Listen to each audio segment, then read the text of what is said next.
What's going on, guys? Welcome back. It's been a while. Season 4 is halfway done. How has this happened? Time's flying by.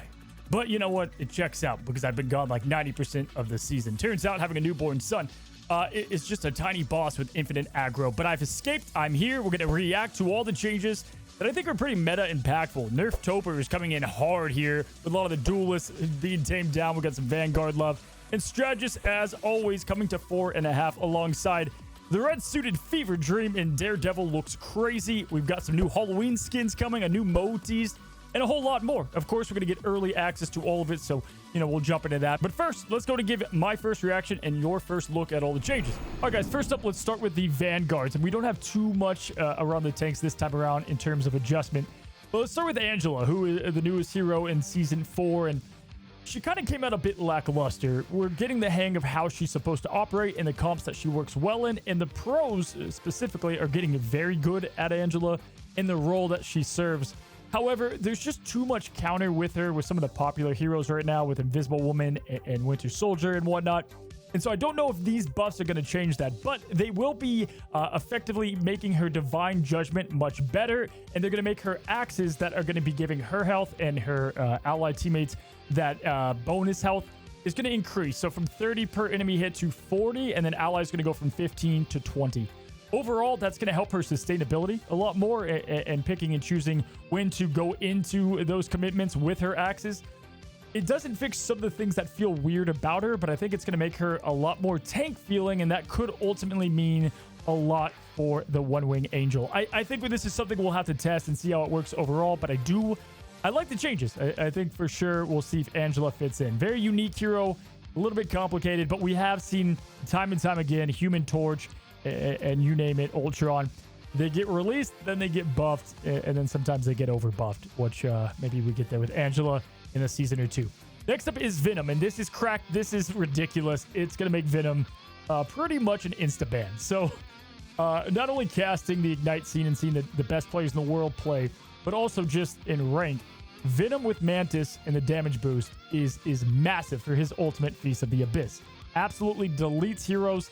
Very good dive character, one of the best Vanguards, and it gets banned a ton because of it. Either him or Mantis. Well, what happens? I guess it's October, spooky season. They're just trying to make them even stronger. Feast of the Abyss is now getting a 30% healing reduction to enemies hit, lasting for 4 seconds. So you can tell with some of the changes we're going to go through today that they're trying to address triple strategists and the meta that's been. So a few heroes are going to get some kind of healing reductions added to their kit, Blade being a big one. But this is huge, right? So you go in, let's say it's Clintar thematic. He goes in, he ults, he gets 4 people. For the enemy team to heal them back up, it's going to be very hard if your allies follow you and you combo that. This is a massive change. 4 seconds is a lifetime in Marvel Rivals, and combine that with an already very good ult. I think Venom, no pun intended, is going to be feasting even more. In top level play is probably going to be an insta-ban, if I'm being honest, but we'll have to see. All right, so that's going to be it for the Vanguards. Let's talk about the duelists. So we start with Blade, and Blade is going to get an increase on his Daywalker Dash secondary attack range from 4.5 meters to 6.5.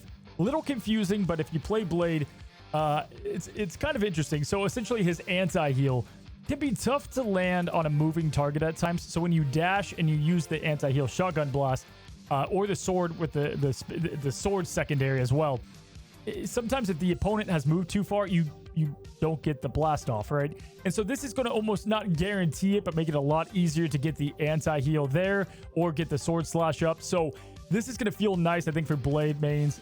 Blade's just like that Street Fighter hero, combo heavy, and you're going to see that a lot today with some of the tweaks to him. But I think it's going to feel nice. More anti-heal, I think, is the goal.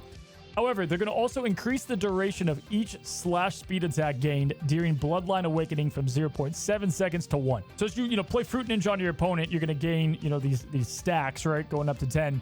And you can switch to your shotgun blast and still have that attack speed boost. And they kind of slowly go down. They lasted 0.7 seconds, now going to last a full second, which is nice. But also, when you're slashing and you're gaining up, this charge up to 10, every few slashes you're doing the whirlwind slash.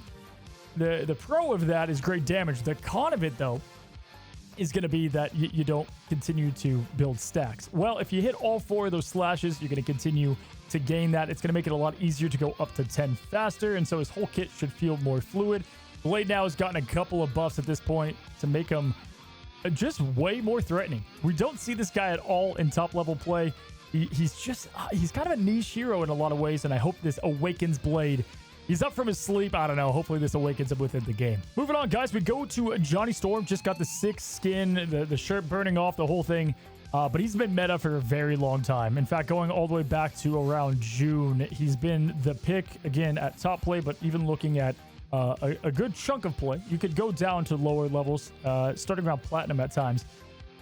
He's just been dominant. If you have the best Human Torch, you are going to win most of the time. He's a very strong hero, and we see that time after time. Well, they say he's getting a slight reduction in damage. I think it's a big one. So first of all, they're going to reduce his fire cluster hit damage per projectile from 5.5 down to 5. He throws out like 15 of these little dots, right? So that's a huge chunk of damage when you add it all up together for a massive nerf. But on top of that, so you're losing, 0.5 on every pellet. But then also, Fire Cluster now has a 0.5 second delay before ammo is going to be replenished. So you're going to get less ammo, the flames stacking up. So it's going to, have a bit more time firing that, punishing you more for spamming it. And if that wasn't enough, let's talk about Plasma Body. So Plasma Body, reduce movement speed from 900 to 850. So we're going to have to see this in testing, but you can melee while using the Plasma Body to make him so hard to hit. And he's a very hard aerial flying unit. It's one of the best things about him. We'll see what 50 of a nerf does, right? It's not a massive nerf, but it could make it a lot easier to hit him. It could affect the melee cancel altogether. We're going to have to see, but the damage combined with that is a 2-for-1 nerf special. If you hate Torch, you're happy. If not, Johnny Storm could be rough for him, if I'm being honest. Moving on, though, we've got Iron Fist. And again, I kind of always make the joke. They never know what they want to do with this guy. Well, they're going to continue to have him be the tank buster. So not a crazy thing here, but I think this could really make him more threatening. I feel like Iron Fist is one of those heroes that I always have the bad ones on my team, but I swear every time I'm in ranked, I'm just playing a demon on this guy, the Karate Kid himself. So they're going to lower the fixed damage from 9 to 8, so a nerf. But the percentage damage of max health, right, is going to go up from 2.7% up to 3.1%. People want him to be stronger against squishies. They keep going the other way, making them stronger against tanks. We'll have to see. This is one of those I want to see the side-by-side and just like how much of an impact this is going to have on TTK, right? I mean, 0.4% when you're talking about max health over a quick period of time is pretty significant. All right, next up is Mr. Fantastic, and he's everything but Fantastic. I mean, ass-tastic. I don't know. That was a bad, but we just don't see him. He's just not the best duelist, and they continue to lean into this kind of Vanguard duelist role, and we see that here. Guys, they're going to give him a buff. After successfully pulling an enemy with his grab, the target is now afflicted with a 1-second immobilize effect. Now, I had to stop everything and look at the word immobilize because obviously that means can't move, right? If you look at Groot, his says imprisoned. If you look at Squirrel, I think it says imprisoned as well. There's a couple others that use fun terminology rather than consistent. So from what I'm reading, I think, like at first I'm like, okay, Thor, Angela, does this mean they can't use mobility effects? I think it means that they are just stunned. I think this is a mini kind of Groot ult for 1 second to set up stuff for your team. And if that's the case, this is insane, right? Like if you have a Star-Lord, if you have a Torch, a Panther, boom, you throw on the 1 second immobilize, they're screwed. So honestly, maybe because of his setup potential and like never being the damage guy, but being that kind of jack of all trades, we'll see if it's the master of none. Or he really helps, but I kind of like this. Moving right along, guys, we go to Phoenix, who is the just absolute fire duelist within the game. Well, turning into a dumpster fire. Massive nerfs heading Phoenix way. Easily one of the best, most consistent duelists. If you have aim, you are a god. Quite literally with Jean Grey. So first of all, her melee attacks no longer have stacked sparks, which is getting rid of a fundamental part of her kit. Every single battle you see at high level play, even low level, you're constantly weaving in melee attacks to get the sparks flying. Well, that's gone, and that's huge. But if that wasn't enough, they're also going to be making her primary fire not replenish while she's flying. which was kind of a thing about her whole kit. So they're just getting rid of that completely. And a 1 second cooldown for that Dark Ascent. That's everything that makes her stand out in a massive way. Now, she's still a good hero, and you know, you can combo her ult, and there's things you can do with her. But expect Phoenix to go down a ton in popularity. I think Hela, especially with the buff we're about to talk about, is going to replace her once again, right? It was Hela, then she was dethroned when Jean Grey had her season in Season 3. And then Hela's right back. It's spooky season again. The villains are on top.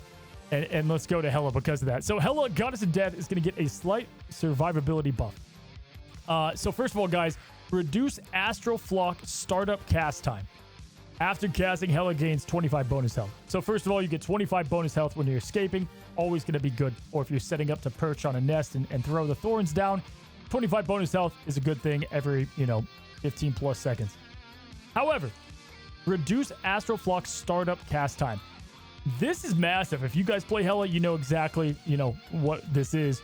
It takes some time for her to get this animation going, and what I'm reading is that's going to be cut down, significantly, which is going to make this way more reliable and something used all the time. It adds up when you're trying to get out, the iframes, we call it. That's going to be huge depending on how much of a cut it is. And again, side by side, we should see exactly what this will add to Hela in general. But I think Hela's on top. Phoenix is I'm not going to say horrible, but it goes down a lot. Now, lastly, guys, to wrap up the duel list, we have Psylocke. So Psylocke has gotten a good amount of nerfs, especially lately in Season 4. And her play's gone down a good amount. But now her ultimate is what they're going to buff up, which I think is cool. They took away a lot of her burst potential. Look what they're doing here. So they're going to make her self-slow reduce from her dance of butterflies. I like to call it the dance execution. From 30% to 15%. So she's getting twice as fast as she's going to go way faster in this ultimate. On top of that, which I believe it strikes 8 times, her damage is going from 150 to 170. So if you have like 3 people clustered up in the ult, it's not as good, right? Because you're going to be sharing that slash to each of them. Now, I feel like you'll be able to zone people out of it a lot easier, like people escaping, or you can, cut off the Vanguard. Plus, the 20 damage per slash equals up to like 160, a whole slash of extra damage almost, which is huge in the add-up. So I think this is a big buff to the ultimate, and it is definitely going to feel nice for Psylocke mains who have just been getting nerf after nerf. You got yourself a good buff. All right, next up we go to the strategist, and as you guys know, triple strat is a huge meta right now across the ranks. And you can tell they're just trying to not only even the playing field of all the strategists, but making them altogether a bit worse. Cloak and Dagger is going to have, yet again, their ultimate be a little bit more expensive to do Eternal Bond. And so, bummer for those that play Cloak and Dagger. 200 points up. I was going to say it doesn't feel significant, but when you start to add it all up, it will. It's going to take longer to get, and thus less ults of Cloak and Dagger. So nothing too crazy, but let's go to Jeff. So Jeff is going to have his crit damage reduction go from 70% prevention to 50. Pretty big slash of a nerf there in terms of crit rate. His head is so massive, so they try to compensate that with a, crit reduction. Well, now it's going to go down by 20%. This is obviously to help with him being insane. Jeff is not a secret anymore. His ult is crazy, both for healing and damage. And his kit's good. Across the ranks, once again, Jeff is good. They're going to be taming him a tad bit right before the pumpkin costume too is a shame. Next up is Rocket Raccoon, guys. And I deadass, I think he's back. I think Rocket is back. So with Phoenix being so dominant and her ult making him entirely useless, Rocket just lost that spark he had for a little bit, right? Like we had that guy that was like healing only Rocket, no damage Rocket, and then those days have gone, right? So listen, his ultimate, when they changed it up to now do healing, they got rid of and they kind of cut his damage boost. Luna's damage boost is 40%. Well, now Rocket's is as well. This is crazy. First of all, that means Venom is going to be insane to just insta-wipe people. But also, you can set up combos a lot easier as a duelist in not only like top ranks, but all over with the damage boost. Plus less Phoenix. So Rocket, I think, is going to be back. I think he's solid. This is a very good buff to him. All right, now we end here strategist-wise with Ultron before the team-ups. And Ultron is another very good strategist. Number 1 banned in Ignite right now, funny enough. And, we'll see what happens when Torch is, not as good, and Ultron's going down. They're going to make his ult longer to charge, but on top of that, his healing in general is going to take a big hit. So whoever has the drone on them is losing 10 healing per second because they lose 5 across the board, it looks like. But also the allies are going to lose 5. So his drones in general are going to lose a good amount of its overall healing potential. And it's going to bring Ultron down, you know, make him more, to lean more towards a DPS angle a bit. Again, very good hero. I think he will survive this nerf just fine. All right, we end on the team ups, and because I didn't get to do the Dev Vision video or the Daredevil kit breakdown, which I'm still pissed about. Yeah, well, we're back. Don't worry. Let's go to break these down. So first, Punisher, Daredevil, they're going to get a team up together. Punisher is kind of getting another smoke grenade. Kind of. It's a blind. Every 15 seconds you can shoot out. Does okay damage, 50-ish damage. And it's definitely cool. You know, I don't know how much these two will be used together. When we get new team ups, always important to look at the hero comp and if this is actually utilized. You know, Torch and Spider-Man, good team up, bad combo. And then, you know, Daredevil for the whole season, 5% boost of his damage and 25 health. Next up, though, is Deep Wrath, and this is the one we got to talk about. It's kind of stupid. So Namor is leaving Hulk's team up. So, you know, Hulk mains. Venom's going to get banned, and you can break the shackles off Hulk. I think you can play him a lot more. Deep Wrath seems stupid good. First of all, Namor gets a new ability just because. He loses his Gamma Charge, or Squid, but he gets this, like, tidal wave that comes up, does good damage, and produces these ghost squids upon elimination. Not only that, if Hela gets if they're getting eliminations, these squids are going to be popping up. Which is, you know, October zombies. I kind of see what you're doing. This seems nuts. This is going to be an absolute meta duo duelist pick, and I'm afraid what this looks like in all levels of play. And last of guys is Arcane Order. They feel like Magic's team up was probably a bit too good. 5 seconds of an increase, and then also the slow is going to go down by 20%. Still a very good team up, though. I expected Magic to continue some dominance. And then lastly, they removed Ragnarök Rebirth. We always get some team up removed, and with Loki leaving this, it wasn't used as much. You would get it at times, but this is now gone. So as Guardians, you could be sad a little bit, going down somewhat with this team up's removal. All right, guys, that's going to be it for all the changes. Once again, sorry I've been gone. The channel's going to have a lot more pumping to it, so don't worry. We've got casting the grand finals. I'll be hosting that yet again. I'm excited to announce, and today, actually, I'm going to be hosting or co-casting the Courage Clash, if you want to come check that out. But either way, we're going to be having a lot of videos come this way and in this direction. The first look at season 4.5 and a whole lot more. Tier lists, you guys name it. Let me know what videos you want to see while I've been gone. Ones we got to catch up and get going again. And until then, guys, good luck out there grinding, and happy rifle.